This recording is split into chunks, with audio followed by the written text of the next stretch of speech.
అంటే ఆయన పేరు రావణ్ కాదు, మీరు రావణ్ రావణ్ అంటున్నారు కానీ జోసెఫ్ విజయ్ అసలు పేరు గురించి మనం మాట్లాడుకుందాం. ఆయన పెట్టుకున్న పెట్టుబడి పేర్ల గురించి మనం మాట్లాడద్దు. ఆయన అసలు పేరు జోసెఫ్ విజయ్. ఎస్. సో అది గురించే మాట్లాడదాం.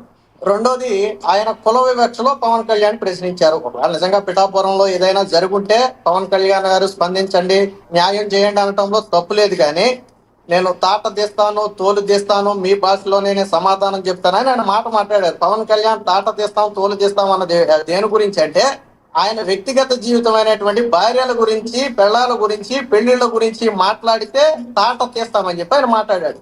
అది పవన్ కళ్యాణ్ గారి మీద చేసినటువంటి వ్యక్తిగత విమర్శల్లో భాగంగా పవన్ కళ్యాణ్ గారు అప్పుడు మాట్లాడినటువంటి మాట.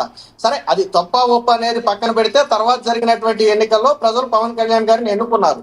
ఇప్పుడు జరిగిన ఘటనను కులాల మధ్య, మతాల మధ్య రచ్చగా చేసే ప్రయత్నం చేస్తున్నారు. కానీ నిజంగా న్యాయం అడగటంలో తప్పు లేదు. ఏ కులస్తుడైనా, ఏ మతస్థుడైనా, ఏ వర్గమైనా అన్యాయం జరిగితే అక్కడ ఉన్నటువంటి పొలిటీషియన్ని అడగొచ్చు. న్యాయం జరగకపోతే మీరు మీ నియోజకవర్గంలో ఎందుకు జరగలేదని నిలదీయొచ్చు. మరి ఇప్పుడు మీరు ప్లే చేసిన బయటలో ఎక్కడైనా పవన్ కళ్యాణ్ గారు ఇక్కడ అన్యాయం జరిగింది మీరు రెస్పాండ్ అవ్వండి అని ఎక్కడైనా ఉందా? లేకపోతే మీ అంతు చూస్తామని ఉందా? ఇందులో మీరు ప్లే చేయని ఇంకో బయట కూడా ఉంటది. రెండు ప్రభుత్వాలు మారతాయి, ప్రభుత్వాలు మారిన తర్వాత తాట తీస్తాం, తోలు తీస్తాం, ఇది కూడా పవన్ కళ్యాణ్ చెప్పిన మాటేనని చెప్పి ఆయన మాట్లాడాడు. అంటే ఇది ఒక రకంగా బెదిరించటం. జరిగిన ఒక ఘటనను అడ్డం పెట్టుకుని ఆయన నేను క్రైస్తవుని కాదు అన్నాడు. సరే, ఆయన ఏ మతస్థుడు అనేది మనకు ఇప్పుడు సంబంధం లేనటువంటి విషయం అయినప్పటికీ కూడా అక్కడ ఆయన మతాన్ని కూడా ప్రస్తావించాల్సిన అవసరం లేదు. ఇదే రావణ్కి సంబంధించినటువంటి వీడియోలు కొన్ని నా దగ్గర ఉన్నాయి. రాముల వారిని కావచ్చు, సీతాదేవిని కావచ్చు అపహాస్యం చేస్తూ మాట్లాడినటువంటి మాటలు నా దగ్గర కొన్ని ఉన్నాయి. మరి కులాల మధ్య, మతాల మధ్య చిచ్చు పెట్టే ఉద్దేశం లేకపోతే ఆయన ఒక మతానికి చెందినటువంటి విశ్వాసాన్ని ఆయన విమర్శించాల్సిన అవసరం లేదు. ఫస్ట్ దానికి సమాధానం చెప్పాలి. అలాగే మహాభారతాన్ని దారుణంగా అవమానించారు. ఆ వీడియోలు కూడా ఉన్నాయి, ఇప్పుడు సోషల్ మీడియాలో తిరుగుతున్నాయి. ఇదేనా వీళ్ళనా మీరు సపోర్ట్ చేసేదని చెప్పి ఇప్పుడు సోషల్ మీడియాలో ఎవరైతే ఈ జోసెఫ్ విజయ్ సపోర్ట్ చేస్తున్నారో వాళ్ళని నిలదీస్తున్నారు. ఇప్పుడు హిందూ మనోభావాలు దెబ్బతినే విధంగా మాట్లాడితే ఖచ్చితంగా హిందువులు రియాక్ట్ అవుతారు. ఇప్పుడు రాధా మనోహర్ దాస్ రియాక్ట్ అయ్యారంటే ఈ జోసెఫ్ విజయ్ మాట్లాడిన మాటలకు ఆయన రియాక్ట్ అయ్యాడు. అంతేగాని రాధా మనోహర్ దాస్ కి జోసెఫ్ విజయ్ కి ఏంటంటే సంబంధం? అయితే ఇంకొకటి సుధాకర్ గారు, ఇందాక మీరు చెప్పిన దానిలో ఇతను రావణ్ అనే అతను ఎవరైతే జోసెఫ్ విజయ్ మాట్లాడాడో గతంలో చిన్న పిల్లల దగ్గరికి వెళ్ళి మైక్ పెట్టి ఏమన్నాడు, ఏ కులం వాళ్ళు మీరు, ఏ కులం వాళ్ళు మిమ్మల్ని ఆపారని మాట్లాడితే డిప్యూటీ సీఎం పవన్ కళ్యాణ్ గారు దానికి రెస్పాండ్ అయ్యారు. పిల్లల మధ్య దగ్గర పెట్టి పిల్లలకి ఏంట్రా మీరు కులాలు అంటగట్టేదని ఆ రోజున గట్టిగా బదులిచ్చారు ఆయన. దాన్ని ఉద్దేశించి మాట్లాడుతున్నాడు ఆయన. చిన్న పిల్లలకి కులం ఏంటండి?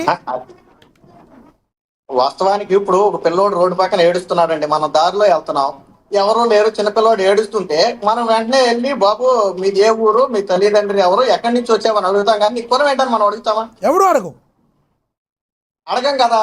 మరి అడిగారంటే ఇలా బుద్ధి ఏంటి? ఇలా బుద్ధి ఏంటి? ఇప్పుడు నేను వెళ్ళగానే నీ కనీస యోగక్షేమాలు అడగకుండా, మంచిని తగ్గుతామని అడగకుండా నీ కులం ఏంటో చెప్పని చెప్పి మా కులం అయితేనే నీకు సహాయం చేస్తానని, అది కరెక్టేనా? అది కులాల మధ్య విద్వేషం సృష్టించే వాళ్ళు మాట్లాడే మాట. మానవత్వం ఉన్న ఏ వ్యక్తి కూడా అలాంటి మాటలు మాట్లాడటం.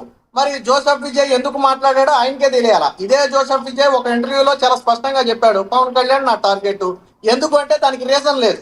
పవన్ కళ్యాణ్ నేను టార్గెట్ చేస్తానని చెప్పి ఒక 6 నెలల క్రితం, ఏడాది క్రితం ఇదే జోసెఫ్ విజయ్ ఒక ఇంటర్వ్యూలో ఆయన స్వయంగా చెప్పాడు. అలాగే ఒక మహిళకు సంబంధించి గతంలో జరిగిన ఘటనలో ఒక మహిళను కించపరుస్తూ ఈయన మాట్లాడాడు. ఇవన్నీ ఈ రోజు సోషల్ మీడియాలో వైరల్ అవుతున్నాయి. పైగా నిన్న ఆయన సగ నీట్ గా టక్ చేసుకుని స్పెట్స్ పెట్టుకుని ఒక ఐఏఎస్ ఐపీఎస్ ఆఫీసర్ లాగా వచ్చి ఆయన మాట్లాడిన మాటలు ఎలాగున్నాయనేది అది చెప్పాలి. నిన్న మరి ఖచ్చితంగా నిన్న విద్వేషాలు రెచ్చగొట్టే విధంగానే మాట్లాడాడు. ఇప్పుడు రాధా మనోహర్ దాస్ అనే వ్యక్తి ఒక మత పరిరక్షకుడుగా ఉన్నాడండి. మన మతాన్ని మనం పరిరక్షించుకోవాలి, పరమతాన్ని గౌరవించాలి, ఇది అందరికీ తెలిసినటువంటి విషయమే. మరి రాముల వారి మీద, సీతమ్మ మీద ఈయన చేసినటువంటి వ్యాఖ్యలు హిందువుల్లో తీవ్ర మనోభావాలు రెచ్చగొట్టాయి. మతాల మధ్య విద్వేషాలు రెచ్చగొట్టే విధంగా మాట్లాడింది ఈయనే. ఇప్పుడు రాముల వారి కథ, సీతమ్మ వారి కథ ఈయనకి అవసరం లేదు, ఈయన మాట్లాడాల్సిన అవసరం లేదు. అది కొన్ని మతాలకు సంబంధించినటువంటి మనోభావాలకు సంబంధించినటువంటి విషయం. అది ఏదో సీతాదేవిని దహనం చేయిస్తారా, ఎంతమంది పిల్లలను వదిలేసి ఈ రోజు రోడ్ల మీదకి వస్తారో రాధా మనోహర్ దాస్ అడుగు. రాముడు వచ్చాడు కదా, ఇళ్లలో ఎంతమంది పిల్లలను వదిలేసి వస్తారో నువ్వు అడుగు. మరి ఈ మాటలు కరెక్టేనా?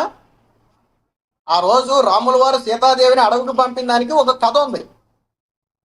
మరి ఆ కథను ఈయన మార్చేసి ఈయన ఇష్టం వచ్చినట్టు మాట్లాడుకుని మీ ఇళ్లలో పిల్లలను వదిలేసి రోడ్డు మీదకి రండి, ఎంతమంది వస్తారో మీరు దీన్ని సమర్థించేవాళ్ళు, శ్రీరాముడిని సమర్థించేవాళ్ళు మీరు రోడ్డు మీదకి రండి, మీ పిల్లలను వదిలేసి అప్పుడు నిరూపించుకోండి. ఈ వ్యాఖ్యలు కరెక్ట్ కాదు కదా.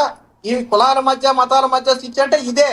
అసలు పూర్తిగా హిందూ మతం మీద మొదటగా దాడి ప్రారంభించిన వ్యక్తే ఈ జోసెఫ్ విజయ్. ఈ నిన్న మాట్లాడాడు ఆయన, నిన్న దళిత క్రైస్తవ సభకి వెళ్ళాడు ఆయన. చివరిలోనేమో నేను క్రైస్తవుని కాదు అని చెప్పుకున్నాడు. ఆయన పేరు, ఆయన నిజం పేరు ఎక్కడా చెప్పడు, రావణ్ అని చెప్పుకుంటాడు. మీరు కూడా వీడియోలో రావణ్ అన్నారు. ఆయన పేరు రావణ్ కాదు కదా. రావణ్ నేను పెట్టుకుంటా రకరకాల పేర్లు, కానీ నా అసలు పేరు సుధాకర్. ఆయన అసలు పేరు జోసెఫ్ విజయ్. ఆ పేరుతో కదా మనం మాట్లాడాలి ఆయన్ని.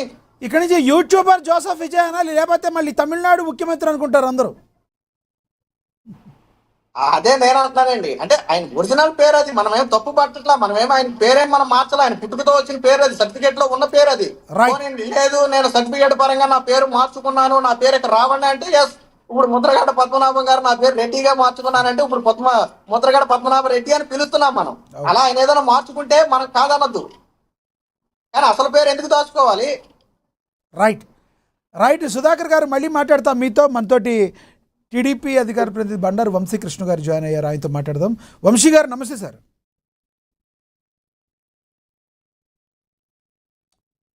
గుడ్ ఆఫ్టర్నూన్ లక్ష్మీనాథ్ గారు. ఎస్ వంశీ గారు, డిబేట్లోకి వెళ్లే ముందు జడా శ్రావణ్ గారు అదే ఏలూరు సభలో మాట్లాడిన బయటోటి ప్లే అవుతుంది, చూద్దాం. తర్వాత ఇంకో గారు మాట్లాడారు ఆల్రెడీ. అయ్యా మాట్లాడారు, ఎస్ అవును. ఓకే, మీకు ఆ బయట ప్లే అవుతుంది సరిపోతావు, నువ్వు 2 ఊళ్ళకి సరిపోతావు. నేను ఈ వేదిక నుంచి చెప్తున్నా, వాడెవడ హమారా ప్రసాద్, అరే బిడ్డ నువ్వు ఆంధ్రప్రదేశ్ రాష్ట్రంలో అడుగు పెట్టావా, మళ్ళీ నువ్వు ఆంధ్రప్రదేశ్ రాష్ట్రానికి రావటానికి 2 కాళ్ళు ఉండవు, గుర్తుపెట్టుకోమని ఈ వేదిక నుంచి నేను తెలియజేస్తున్నా. వాడికి పోటీ పడేటువంటి ఇంకో పంది ఉంది ఇక్కడ. ఆ పంది పేరు రఘురామ కృష్ణం రాజు. నేను ఈ వేదిక నుంచి చెప్తున్నా, మిస్టర్ రఘురామ కృష్ణం రాజు, నేను లిల్లీ పుట్టే. ఎందుకంటే కోస్తే 3 ఊళ్ళకి సరిపోయే నీ ముందు ఎవడైనా లిల్లీ పుట్టేరా బొగడం, ఎవడైనా లిల్లీ పుట్టే. నీకు ఛాలెంజ్ చేసి చెప్తున్నా, ఈ వేదిక నుంచి నీకు ఛాలెంజ్ చేస్తున్నా. నువ్వు దమ్ము ధైర్యం ఉంటే అరే నువ్వు సూట్ వేసుకోరా, ఒక్కసారి నువ్వు చూస్తా. నువ్వు సూట్ వేసుకో.